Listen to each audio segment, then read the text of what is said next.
নমস্কাৰ বন্ধুসকল, আপোনালোকে চাই আছে নৱ টেকনিকেল। আজি আমি আলোচনা কৰিম ইউটিউব চেনেল এটা কেনেকৈ ভেৰিফাই কৰিব আৰু ভিডিঅ'টো স্কিপ নকৰাকৈ সম্পূৰ্ণ শেষলৈ চাই থাকিব। ভিডিঅ'টো আৰম্ভ কৰোঁ আহক। প্ৰথমে ইউটিউবটো ওপেন কৰি ল'ব লাগিব।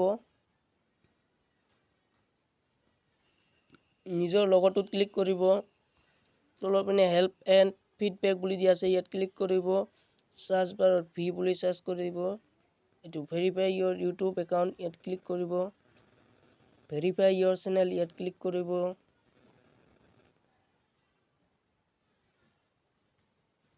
এটা আহি গৈছে, টেক্সট মি দি ভেৰিফিকেশ্যন কোডত ক্লিক কৰিব। ইয়াত ফোন নম্বৰ বিচাৰিছে, মই ফোন নম্বৰ দি দিছোঁ। সাবমিট মাৰিছোঁ। এতিয়া এটা ভেৰিফিকেশ্যন কোড পঠাই দিছে, এইটো ইয়াত দিব লাগিব। কোডটো দিয়া হৈছে, সাবমিট বুলি মাৰি দিছোঁ। এইটো ভেৰিফাইড বুলি আহিছে। Your YouTube account has already been verified. এইটো ভেৰিফাই হৈ গৈছে। এইদৰে আমি ইউটিউব একাউণ্টবোৰ ভেৰিফাই কৰিব পাৰি। আৰু যদি ভিডিঅ'টো চাই ভাল পালে তেনেহ'লে লাইক, কমেণ্ট, শ্বেয়াৰ আৰু চেনেলটো ছাবস্ক্ৰাইব কৰিবলৈ নাপাহৰিব।